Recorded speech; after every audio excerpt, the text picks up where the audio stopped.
अब हम करने वाले हैं क्वेश्चन नंबर 36। मैं हूं हरी सर और आप सभी बच्चों का आपके अपने चैनल जिसका नाम है मैथ्स विद हरी सर पर स्वागत है। तो बच्चों, इस सीरीज में हम करें chapter number 6 lines and angles. तो आइए क्या कहता है नेक्स्ट पार्ट करना शुरू करते हैं।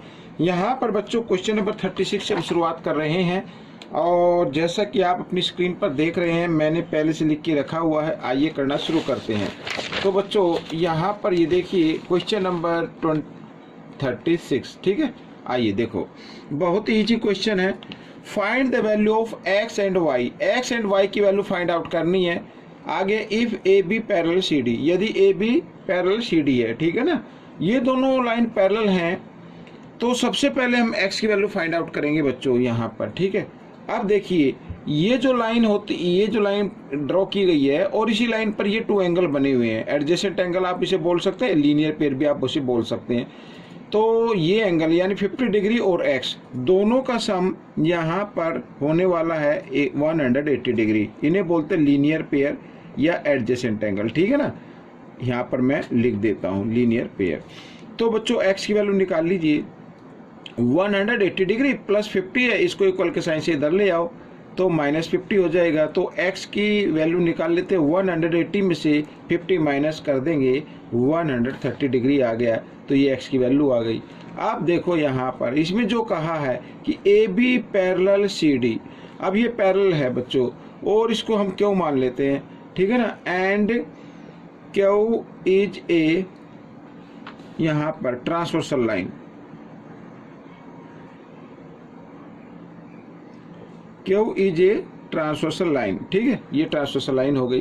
तो बच्चों एंगल एक्स इक्वल होगा वाई के, इन्हें बोलते हैं अल्टरनेट एंगल, ठीक है ना। टू लाइन पैरेलल है, ये ट्रांसवर्सल लाइन हो गई, तो ये इस साइड बना, ये इस साइड, तो ये हो गए अल्टरनेट एंगल। और अल्टरनेट एंगल हमेशा क्या होते हैं, इक्वल होते हैं। तो अल्टरनेट एंगल्स मैं यहाँ पर लिख देता हूँ। ये देखो, तो एक्स की वैल्यू क्या आई है बच्चों, 130 आई है, तो y की वैल्यू भी क्या होगी, 130 डिग्री होगी, ठीक है बच्चों।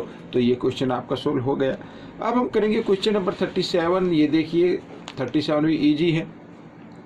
क्या कहता है ये, ए सी पैरेलल ई एफ, यहाँ पर ए बी, ए सी तो नहीं है, ए बी, ये ए बी लिख लेते हैं इसको, या इसको इधर ये ए सी हो गया, ठीक है। A C parallel E F, find A D B. A D B find out करना है, ए डी बी यानी ये एंगल फाइंड आउट करना है। अब बच्चों बहुत ही ईजी है। ये देखो यहाँ पर ए सी पैरेलल ई एफ, ये तो दिया हुआ है, ए सी पैरेलल क्या है, ई एफ गिवन है, ठीक है ना। तो यहाँ पर ये जो बी डी है ना, ये एक ट्रांसवर्सल लाइन हो जाएगी, लिख लेते हैं। And B D is a transversal line,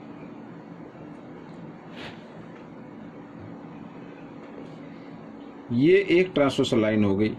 तो कहने का मतलब ये है, यानी angle D B C, angle D B C, angle D B C equal होगा, ये वाला एंगल इक्वल होगा इस एंगल के, ठीक है। इन्हें अल्टरनेट एंगल बोलते हैं। लेकिन इसमें तो टू एंगल लग रहे हैं, एक तो लग रहा है ए डी ई, तो लिख लेते हैं एंगल ए डी ई, और प्लस सेकंड एंगल है ए डी बी, तो ए डी बी भी लिख लेते हैं, ठीक है, इस तरीके से। तो बच्चों ये दोनों क्या हो गए, इक्वल हो गए। क्यों इक्वल हो गए, क्योंकि ये क्या है, अल्टरनेट एंगल है। लिख लेते हैं छोटा सा अल्टरनेट एंगल्स, ठीक है। तो अल्टरनेट एंगल इक्वल होते हैं। तो डी बी सी बच्चों 125 degree equal A D E, यहाँ पर है 40 डिग्री, और हमें फाइंड करना है ए डी बी, ठीक है ना, यहाँ पर ये। तो बच्चों 40 इधर प्लस में, इक्वल के साइन से इधर ले आओ, माइनस में हो जाएगा। तो आप चाहे तो इस तरीके से भी इसको लिख ले, कोई दिक्कत नहीं है। 125 माइनस 40 डिग्री, तो माइनस कर लेते हैं बच्चों, 5 का 5 आ जाएगा, और 12 में से 4 माइनस करेंगे 8, तो 85 आ गया बच्चों। ये आपका आंसर बन गया, ठीक है। आइए करते हैं क्वेश्चन नंबर 38। बहुत ही ईजी है ये भी। देखो क्या कहता है, इफ पैरेलल यानी if A B parallel C D, find the value of X. X की वैल्यू फाइंड आउट करनी है बच्चों, ठीक है। एक्स की वैल्यू फाइंड आउट करते हैं। तो सबसे पहले देखो बच्चों, वही है, सभी क्वेश्चन एक जैसे हैं आ रहे हैं। A B parallel C D, अब ये दोनों पैरेलल लाइन है, तो ये एक ट्रांसवर्सल लाइन हो गई, इसका नाम हम क्यों रख लेते हैं, ठीक है ना।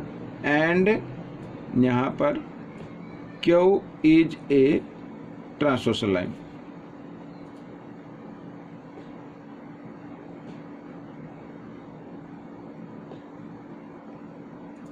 तो ये ट्रांसवर्सल लाइन हो गई। तो सबसे पहले बच्चों अगर हमारा ये एंगल आ जाए, ठीक है ना, तो ये दोनों एंगल क्या हो जाएंगे, कोरस्पॉन्डिंग एंगल हो जाएंगे। अब आप जानते हैं ये लाइन जो होती है 180 डिग्री पे होती है, इस एंगल का नाम हम 1 ले लेते हैं। तो दोनों का सम क्या होगा, यानी एंगल 1 प्लस 75 दोनों का सम आने वाला है 180, क्योंकि लीनियर पेयर 180 का ही होता है। तो यहाँ पर हम ये लिख देते हैं। तो एंगल 1 की वैल्यू निकाल लेते हैं। तो 180, 75 इधर प्लस है, इक्वल के साइन से इधर लेके आएंगे, माइनस हो जाएगा। और जब माइनस किया तो बच्चों कितना आ जाएगा, एंगल 1 की वैल्यू 105 डिग्री आ गया बच्चों, ठीक है। अब देखो यहाँ पर एंगल 1 इक्वल एंगल, यहाँ पर ये ले लेते हैं, 2 एंगल लग रहे हैं ना, ये दोनों क्या है, देखो कोरस्पॉन्डिंग एंगल है। तो नाम तो कुछ दिया नहीं है मेंटल मैथ में, तो मैं इसको लिख दिया 3x प्लस 2x, ठीक है। ये एंगल होते हैं बच्चों कोरस्पॉन्डिंग एंगल, यहाँ पर मैं लिख देता हूँ ताकि आपको याद रहे, कोरस्पॉन्डिंग एंगल्स, ठीक है। कोरस्पॉन्डिंग एंगल इक्वल होते हैं। तो 1 की वैल्यू आ गई बच्चों कितनी, 105। तो 105, ठीक है, इक्वल 3x और 2x कितने हो गई, 5x हो गई। 5 इधर मल्टीप्लाई की फॉर्म में, इधर इक्वल के साइन से इधर आकर ये डिवाइड की फॉर्म में आ जाएगा। आइए इधर कर लेते हैं। तो 105/5, 5 से इसको डिवाइड किया, 5 2 जा 10, 5 1 जा 5। तो x की वैल्यू बच्चों की आ गई 21 आ गई। x की वैल्यू हमें फाइंड आउट करनी थी, ठीक है। आइए करना शुरू करते हैं क्वेश्चन नंबर 39। और 39 भी यहाँ पर मैंने पहले से लिख के रखा हुआ है, ये देखिए। तो यहाँ पर क्वेश्चन नंबर 39 क्या कहता है, आइए देखो। कहता है इफ m parallel n and angle 1 is equal to 110 degree then find angle 7 angle find out करना है। देखो बच्चों यहाँ पर ये साफ साफ लिखा है कि 1 गिवन है, 7 हमें फाइंड आउट करना है, ठीक है। सबसे पहले देखो पी क्यू एक लाइन है आपकी, ठीक है, ये एक लाइन हो गई। और यहाँ पर इस लाइन के द्वारा, पूरा मत ले जाइए, यहाँ पर 2 एंगल बने, एंगल 1 और एंगल 4। और हम सभी जानते हैं 1 लाइन 180 डिग्री पे होती है। तो कहने का मतलब ये एंगल 1 प्लस एंगल 4, अगर दोनों एंगल को हम प्लस कर दें तो 180 डिग्री आना चाहिए। इन्हें बोलेंगे लीनियर पेयर, ठीक है। ये लीनियर पेयर हो गई।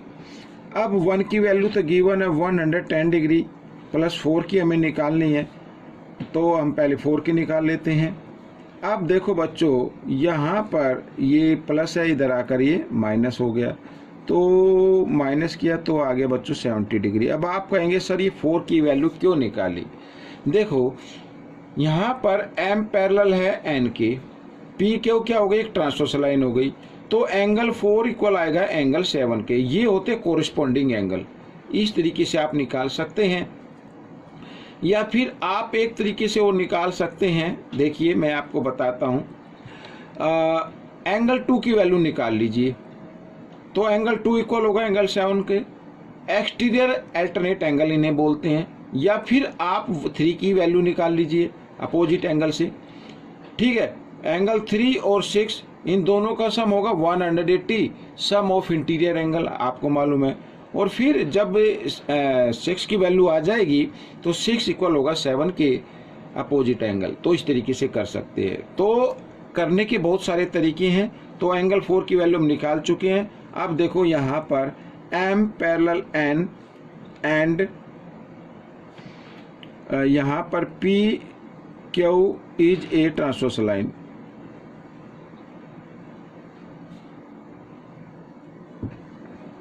ये एक ट्रांसवर्सल लाइन हो गई, ठीक है।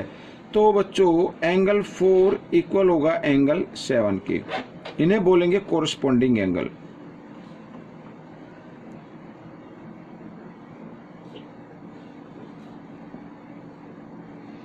कोरस्पॉन्डिंग एंगल, ठीक है। तो 4 की वैल्यू तो आइए बच्चों 70 डिग्री, तो इसका मतलब एंगल 7 की वैल्यू भी क्या आएगी, 70 डिग्री आएगी। तो ये क्वेश्चन आपका सोल्व हो गया। अब हम करेंगे क्वेश्चन नंबर 40, इस पार्ट का लास्ट क्वेश्चन, ठीक है। तो देखो क्या कहता है, lines X Y and M N intersect at O, यहाँ पर एक्स वाई और ये एम एन ओ पर इंटरसेक्ट कर रही हैं। पी ओ वाई ये 90 डिग्री का है। तो और यहाँ पर पी ओ एम ये वाला और एम ओ एक्स ये वाला, ये रेशो में गिवन है, ठीक है, 2:3 है, यानी ये 2 रेशो में और ये 3 रेशो में है। तो सी हमें फाइंड आउट करना है। सी का मतलब ये पूरा एंगल, ये हमें फाइंड आउट करना है। तो बच्चों आइए करना शुरू करते हैं। तो देखो एक चीज़ मैं आपको बता देना चाहता हूँ, पी ओ वाई अगर 90 डिग्री का है तो यहाँ पर पी ओ एक्स भी 90 डिग्री का होगा, ठीक है, लीनियर पेयर से आप निकाल सकते हैं। तो यहाँ पर मैं लिख देता हूँ एंगल पी ओ वाई अगर 90 डिग्री है तो एंगल पी ओ एक्स भी क्या होगा, 90 डिग्री होगा। लीनियर पेयर से निकाल लेंगे ना आप इसको। तो ये 90 क्यों निकाला, क्योंकि हम इनकी वैल्यू निकालने वाले हैं, इनके मेजरमेंट फाइंड आउट करने वाले हैं। अब सबसे पहले देखो यहाँ पर हम एक वैल्यू निकालते हैं 90 को डिवाइड करना है सम ऑफ रेशो से, ठीक है, सम ऑफ रेशो से 2 + 3 5। अब इसको जब डिवाइड किया तो एक वैल्यू निकल कर आ गई 18। अब सबसे पहले यहाँ पर एंगल पी ओ एम बच्चों का रेशो है 2, तो इस रेशो को इस वैल्यू से क्या कर देना है, मल्टीप्लाई कर देना है 36। ये एंगल की मेजर आ गई, ठीक है। अब हमें एम ओ एक्स निकालना है, एंगल एम ओ एक्स, तो इसका रेशो है 3 और इस 3 को भी वैल्यू से जो वैल्यू निकल कर आई है उससे क्या कर दें, मल्टीप्लाई कर दें, तो 54 आ जाएगा, ठीक है, ये आ गया। अब हमें निकालना है यहाँ पर क्या, सी निकालना है। अब सी कैसे निकलेगा, अब ये देखना है हमें, ठीक है, सी कैसे निकलेगा। अब या तो सी निकालने के लिए आप एम ओ एक्स और एक्स ओ एन, ठीक है ना, लीनियर पेयर से इसको खाली इसकी वैल्यू निकाल लीजिए, एक्स ओ एन की, ठीक है, एक्स ओ एन की वैल्यू निकाल लीजिए। जब वैल्यू निकल आएगी तो हम सी की वैल्यू निकाल सकते हैं, ठीक है। आइए निकालना शुरू करते हैं। अब देखो angle M O X plus angle X O N, दोनों का सम क्या होगा, 180 डिग्री होगा। ये देखो 180 डिग्री पर लाइन बनी हुई है। यहाँ पर ये 2 एंगल हो गए, एम ओ एक्स हो गया, ये वाला हो गया एक तो, और एक ये हो गया, इसका नाम है एक्स ओ एन। तो दोनों का सम क्या होगा, 180 डिग्री होगा, लीनियर पेयर, ठीक है, ये लीनियर पेयर हो गई। तो एम ओ एक्स की वैल्यू है 54, एक्स ओ एन की निकालनी है अभी आपको, और यहाँ पर 180 डिग्री, ठीक है। तो angle X O N 180 degree, 54 इधर प्लस में, इधर आकर ये माइनस में आ गया, तो माइनस करते हैं, देखो कितना आता है, 10 में से 4 माइनस करेंगे 6, 7 में से 5 2 और ये 1, 126 आ गया बच्चों। हमें सी की वैल्यू निकालनी है, और सी में 3 एंगल लगते हैं। कौन कौन से लगते हैं, देखो एक तो लगता है एंगल पी ओ एम, एक तो लगता है पी ओ एम लगता है, एक ये लगता है एम ओ एक्स, तो प्लस एम ओ एक्स लगता है, और एक लगता है यहाँ पर बच्चों एक्स ओ एन, तो उसको लिखते एक्स ओ एन, ठीक है, ये लगता है। अब सी की वैल्यू निकालो, पी ओ एम है आपका 36, एम ओ एक्स है 54 और एक्स ओ एन है 126, ठीक है, इसको ऐड कर दीजिए। आइए सी की वैल्यू निकल गई, 6 और 4 10, 10 और 6 16 का 6 कैरी 1 याद रखना, 10 प्लीज, 5 3 8, 8 और 2 10 और 1 11, 11 का 1 100 प्लस 1 और 1 2, 216 आ गया बच्चों। तो बच्चों ये पार्ट आपका कंप्लीट हो गया है। आपको ये पार्ट कैसा लगा मुझे ज़रूर बताएं। मिलेंगे नेक्स्ट पार्ट में। Till then keep watching this video. Thank you.